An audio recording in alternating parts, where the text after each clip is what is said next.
اعوذ باللہ من الشیطان الرجیم، بسم اللہ الرحمن الرحیم۔ جی بچوں، السلام علیکم، کیا حال ہے آپ لوگوں کے؟ بچوں، آج ہم آپ کے لیے لے کر آئے ہیں سورہ کوثر کا ترجمہ۔ ٹھیک ہے، آج ہم سورہ کوثر کا ترجمہ یاد کریں گے۔ جیسے کہ بچے جانتے ہیں کہ ہم قرآن کی 10 صورتیں جو نماز میں پڑھی جاتی ہیں ان کے معنی اور اس کا ترجمہ اور عربی یاد کر رہے ہیں۔ تو چلیں بچے شروع کرتے ہیں۔ سورہ کوثر، بسم اللہ الرحمن الرحیم، اللہ کے نام سے جو رحمان الرحیم ہے۔ انا اعطیناک الکوثر، اے نبی ہم نے تمہیں کوثر عطا کر دیا۔ فصلی لربک وانحر، پس تم اپنے رب ہی کے لیے نماز پڑھو اور قربانی کرو۔ انا شانئک هو الابتر، تمہارا دشمن ہی جڑ کٹا ہے۔ ایک بار پھر پڑھتے ہیں، بسم اللہ الرحمن الرحیم، انا اعطیناک الکوثر فصلی لربک وانحر، اے نبی ہم نے تمہیں کوثر عطا کر دیا، پس تم اپنے رب ہی کے لیے نماز پڑھو اور قربانی کرو۔ انا شانئک هو الابتر، تمہارا دشمن ہی جڑ کٹا ہے۔ بسم اللہ الرحمن الرحیم، انا اعطیناک الکوثر فصلی لربک وانحر، اے نبی ہم نے تمہیں کوثر عطا کر دیا، بس تم اپنے رب ہی کے لیے نماز پڑھو اور قربانی کرو۔ انا شانئک هو الابتر، تمہارا دشمن ہی جڑ کٹا ہے۔ بچوں، یہ چھوٹی سی صورت ہے لیکن اپنے اندر معنی و مفہوم کے لحاظ سے ایک وسیع سمندر رکھتی ہے۔ ٹھیک ہے بچوں، اور یہ اس وقت حضور پاک صلی اللہ علیہ وسلم پر نازل ہوئی جب مکے والوں نے آقا دو جہاں صلی اللہ علیہ وسلم کا دل بہت دکھایا اور ان کو بہت تکلیف دی۔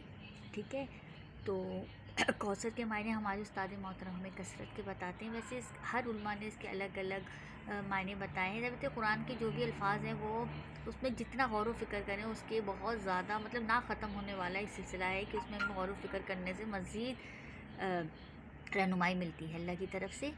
تو ہمارے بزرگوں نے ہمیں سورہ کوثر یعنی کثرت، جو آقا دو جہاں صلی اللہ علیہ وسلم کو اللہ کی طرف سے خوشخبری دی گئی کثرت کی، اور کیونکہ اس وقت اس معاشرے نے جو اتنا خراب معاشرہ تھا، اخلاقیات طور پر اتنا گر چکا تھا، وہ آقا دو جہاں صلی اللہ علیہ وسلم کو تکلیفوں پہ تکلیفیں پہنچانا چاہ رہے تھے۔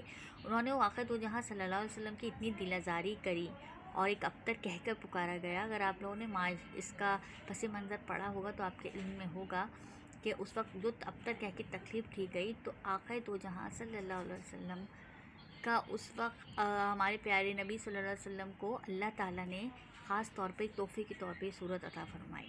ٹھیک ہے، یہ خوشخبری بھی ہے اس میں مسلمانوں کے لیے، اور ہم امتی ہیں آقا دو جہاں صلی اللہ علیہ وسلم کے، تو اس لیے کوثر ایک تحفہ ہے اس وقت جب عرب کے لوگوں نے حضور پاک صلی اللہ علیہ وسلم کو ابتر کہہ کے ان کا دل دکھایا، اور وہ ایک نبی ہیں، وہ ایک اللہ کے محبوب ہیں، تو اللہ تعالیٰ نے اپنے محبوب کے لیے کیا کیا، اور ان کو مرتبہ ان کا اور بلند کر دیا۔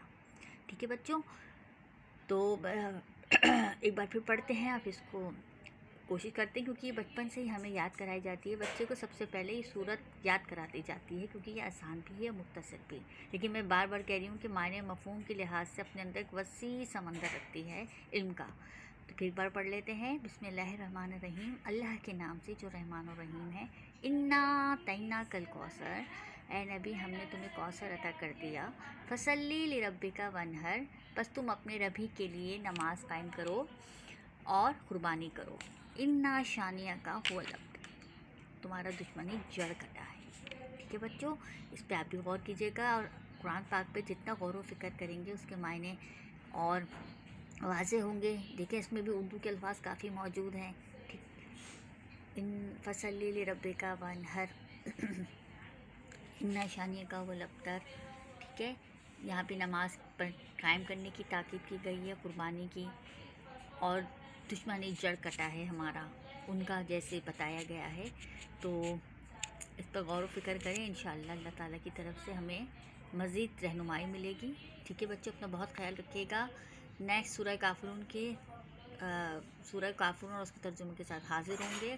ٹھیک ہے، اللہ حافظ۔